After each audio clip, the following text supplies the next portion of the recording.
Cold case 404. 404 error, file not found. Detective Serena Renn Halliday stared at the alert pulsing on her monitor like a frantic heartbeat. The city's entire digitized cold case vault contained more than 1,000 investigations, yet only one triggered the alarm. The file name flashed in red.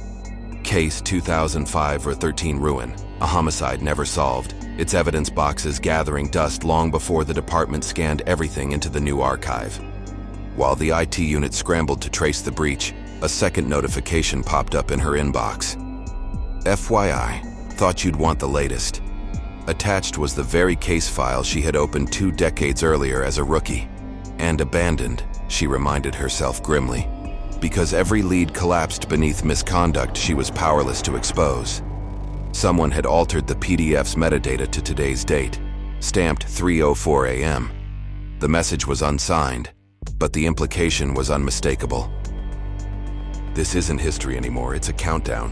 Outside her window, neon lights bled over rain-slick streets, just as they had on the night Marisol Vega bled out on a condemned warehouse floor. Renn closed her eyes. She could still smell the iron in the air, still hear her own voice crack on the radio when evidence went missing and the brass called it an inventory glitch. Now, 20 years later, the glitch was back, with a vengeance engineered by whoever had hacked the archive. And if the resurrected file's annotated timeline was accurate, the crime would repeat itself tonight. The cyber forensics tech, Jai Kapoor, scrolled through endless strings of green text like a pianist sight-reading list. Whoever did this tunneled through a dormant admin account, he said, left almost no footprint, except an Easter egg. He tapped a line of ASCII art Tyrannosaurus roaring beside a clock, Doro 304. Looks more personal than political, probably not ransomware. Renn's jaw tightened.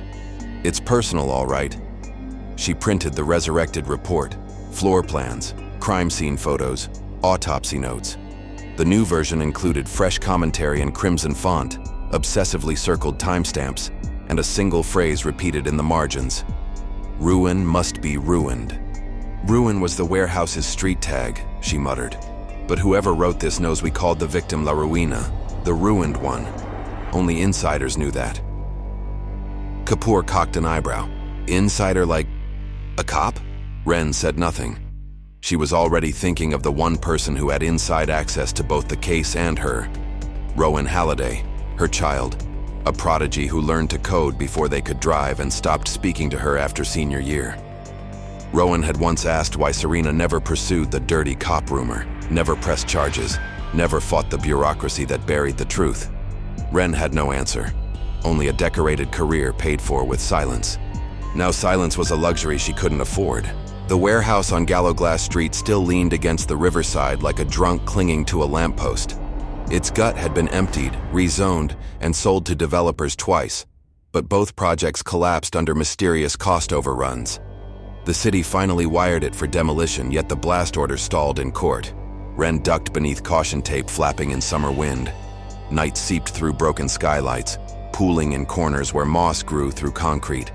Her flashlight swept across rusted chains, cracked panes, and, new since the old photos, persistent graffiti. 404 sprayed over crumbling cinder blocks. She knelt where Marisol's body had lain, seeing again the deep puncture wound glimmering under strobe lights from squad cars. The original evidence log once listed a bloody screwdriver, a burner phone, and a cassette Walkman. By morning, only the Walkman remained. The screwdriver, the weapon, and the phone, rumored to hold calls implicating a narcotics detective, vanished. Tonight, a single object rested on the floorboards, an audio cassette labeled Play Me. Renn's pulse banged in her ears. She fished an ancient pocket recorder from her kit, pressed play. Mom. The voice was unmistakably Rowan's, older but still melodic. You always said every story wants to be told. I'm telling this one in real time. If you're hearing side A, you have less than 8 hours. Stop me, or follow the same script you wrote 20 years ago. Static followed, morphing into the faint hum of traffic, the unmistakable ambience of the North Loop rail depot. At dawn, the commuter platform would swarm with passengers, the perfect stage for a public murder.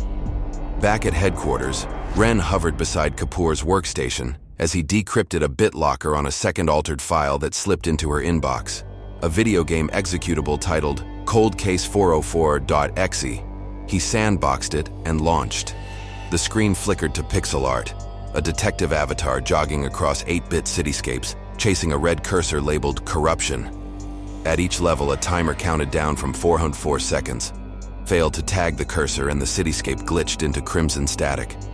The final level background was a faithful map of the North Loop station. Rowan had turned vengeance into gamification. A line of code popped in bright blue. "Every cheat has a cost." Kapoor whistled. "Your kid's a genius." "A genius playing with people's lives." Renn's voice shook. The game's kill screen displayed a pixel detective standing over a pixel corpse.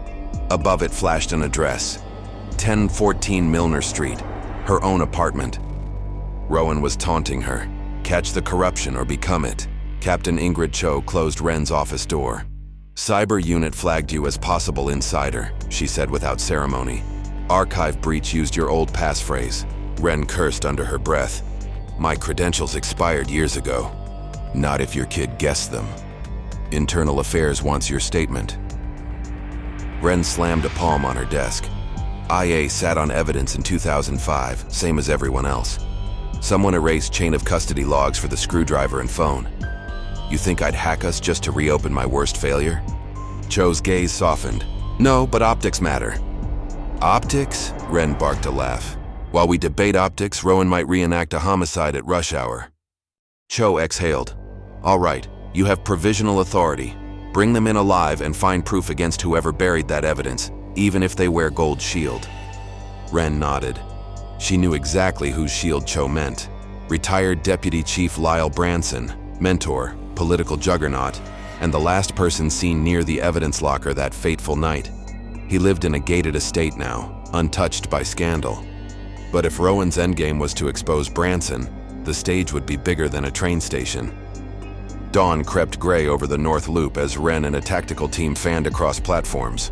Dogs sniffed parcels. Transit police swept beneath benches. Commuters grumbled at delays announced as signal malfunctions. Renn's phone buzzed. A text from an unknown number. "Level 5 begins now." A GIF autoplayed, pixel commuters falling like dominoes. Moments later, a PA system crackled, hijacked. Rowan's voice amplified in metallic echo. 20 years ago, corruption murdered Marisol Vega. The system called her lost collateral damage. Today we rerun the simulation, unless her killer surrenders. Passengers froze.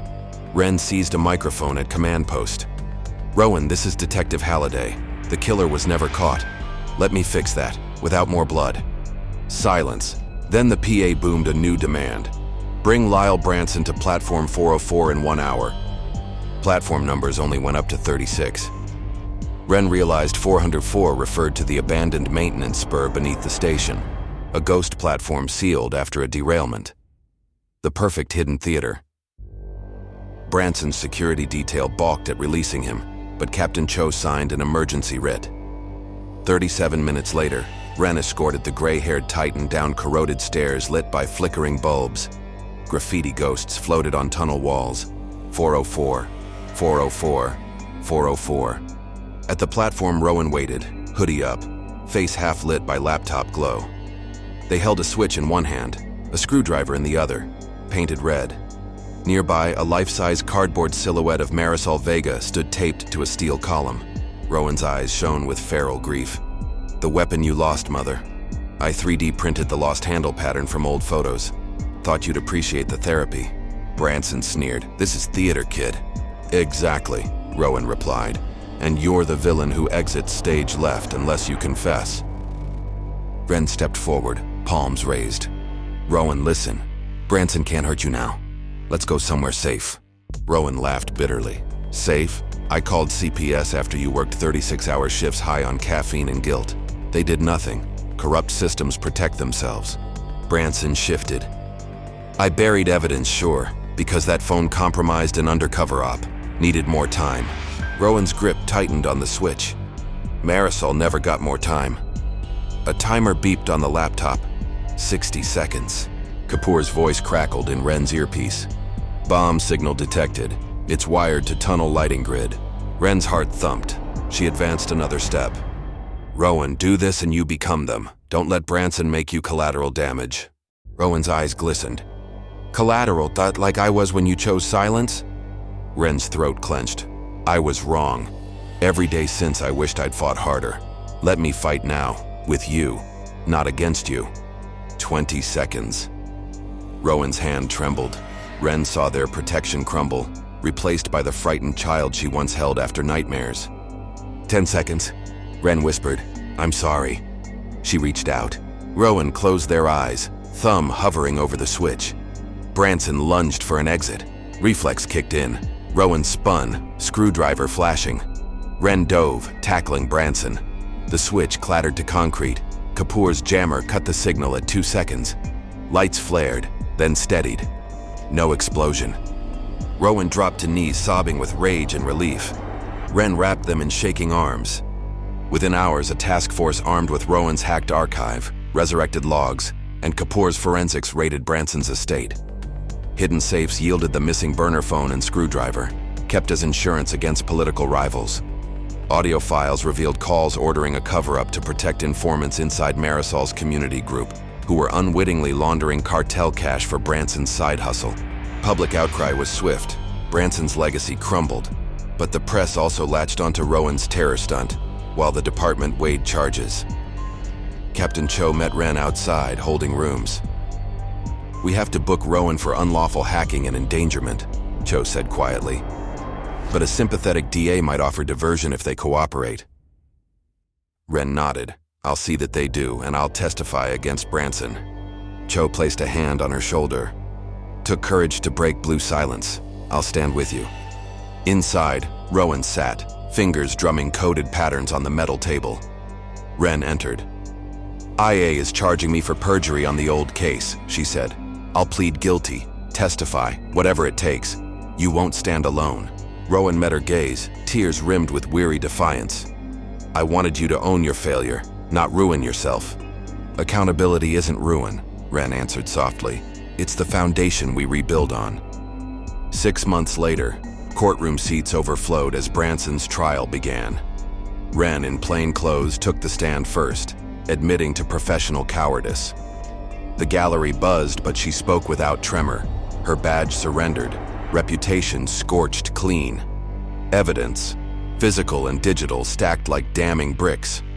Branson's defense crumbled as jurors heard Marisol's terrified voicemail from the recovered phone, timestamp matching her time of death. Outside, reporters swarmed. Rowan, now volunteering with a civic tech group auditing police databases, declined interviews. They simply handed Renn a flash drive. Encryption key won't let me read this, Renn said. Rowan smiled. It's not for you, it's for the public record after sentencing, transparency. Renn tucked the drive away. The sky above the courthouse glowed gold. For the first time in years, she exhaled without feeling shards in her lungs. A year later, a memorial mural of Marisol Vega bloomed across the old warehouse wall, transforming ruin into radiant color. Below it a plaque read, "Justice deferred is not justice denied." Renn, now director of a nonprofit investigating cold cases, guided a group of interns through digitized files, this time with triple-locked chain of custody and public oversight dashboards Rowan helped design. Remember, she told them, data is a story waiting to be told truthfully. As the interns dispersed, Rowan approached, tablet in hand. Archive flagged case 1999-07, missing girl. Evidence gaps look familiar. Renn smiled, a glint of challenge in her eyes. Let's not wait 20 years this time. They walked the aisle between shelves together, mother and child, detective and coder, committed to ensuring that 404 errors in justice would never again be tolerated as mere glitches, but pursued until fixed, line by line, life by life.